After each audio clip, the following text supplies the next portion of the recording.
ஆண்டவர் உங்களை ஆசீர்வதிப்பாராக. நீங்கள் ஆசைப்படுகிற எதிர்பார்க்கிற நன்மைகளை தருவாராக.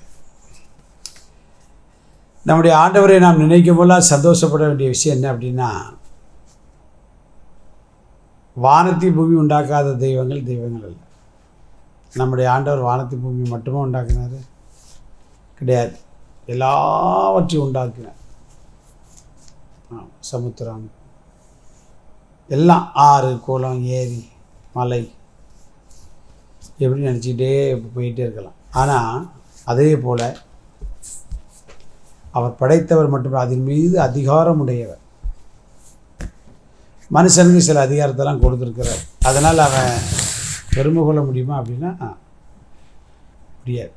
ஏன்னா அவர் என்ன நினைக்கிறாரோ அதைத்தான் செய்யும்.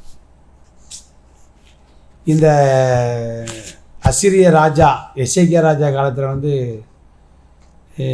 போய் நான் எசேக்கியாவை போய் மறந்து தான் சனகரிப்புலாம். அப்போ ஆண்டவர் சொன்னார், இதெல்லாம் தேவன் முன்குறித்து வச்சுருந்தாரியா, மற்றபடி இங்கே வரவே முடியாதுன்னு ஆண்டை பற்றி விட்டதெல்லாம் பார்க்குறோம். அதனால் நீங்கள் எதை குறித்து கவலைப்படக்கூடாது. சர்வ அதிகாரம் படைத்தவர், சகல அதிகாரம் படைத்தவர் நம்முடைய ஆண்டவராகி தேவன் மட்டும்தான்.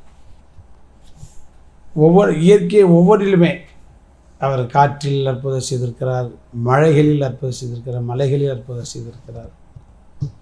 அதே போல் பார்த்தீங்கன்னா குறிப்பாக சமுத்திரத்தில் அவர் பெரிய அற்புதங்களை செய்தவர். வாசிக்க கேட்போம். யோனா 1:4 பாருங்களாம். கர்த்தர் சமுத்திரத்தின் மேல் பெருங்காற்றை வரவிட்டார், அதனால் கப்பலிலே கப்பல் உடையும் என்று நினைக்கத்தக்க பெரிய கொந்தளிப்பு உண்டாயிற்று. பார்த்தீங்களா, சமுத்திரத்தில் பெரிய காற்றை என்ன செய்தார், கடலிலே கப்பல் உடையும் என்கிறதான நினைக்கத்தக்க பெரிய கொந்தளிப்பு. மனுஷன் நினைக்க கடலில் என்னெல்லாமோ செய்து பார்க்குறான், சுனாமியை நிப்பாட்ட முடியுதா? முடியாது. காற்று முடியாது. அது கட்டளை இடுகிறவர் நம்முடைய தேவன். அவர் என்ன வேணால் செய்வார். காற்றை பற்றி யோனா ரூட்டு மாறி போனால் காற்று அதான் ஏர் பிரேக் அப்படிங்காங்க இல்லையா. முதல்ல ஏர் பிரேக்கை கண்டுபிடிச்சது நம்ம ஆண்டவர் தான்.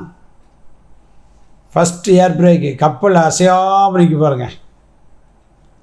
கப்பலுக்கு அவ்வளவும் செய்யலை, ஏர் பிரேக்கில் அப்படியே நிற்கி. அவனை தூக்கி போட்டோன்னு ஏர் பிரேக்கை ரிலீஸ் ஆச்சு, கப்பல் போயிட்டே இருந்துச்சு. அதனால் இப்போது அதே போல் சமுத்திரத்தில் மத்தியில் வாசிக்கிறோம். அவர்கள் காற்று கடலும் பயங்கரமாக இருந்தபோது இயேசுநாதர் கடலின் மீது நடந்து போய் அவர்களுக்கு காற்று கடலில் மதட்டி அவர்களுக்கு ஒரு அற்புதம் செய்கிறதை பார்க்கிறோம். அது மட்டும் கிடையாது, இஸ்ரவேல் ஜனங்களை பாருங்கள், செங்கடலை பிளந்து மதில்மாய் வச்சு மத்தியில் ஒரு வெட்டாந்திரையை உண்டாக்கி ஜம்முன்னு லெஃப்ட் ரைட் போயிட்டே இருக்கிறாங்க. ஒரு செகண்டில் என்ன செய்யுது, எல்லா காரியத்தையும் நமக்கு என்ன அப்படின்னா, பொதுவாக கடல் அப்படிங்கிறது நமக்கு ஒரு பெரிய பிரச்சனைக்குரிய ஒன்று தான். கடல் ஓரத்தில் நிற்போம், அதை வந்தால் பின்னாடி வந்துடும். ஆனால் உங்களோட வாழ்க்கையில் எவ்வளவு பிரச்சனைகள் கடல் போல் வந்தாலும் சரி, கவலையே படாதீங்க.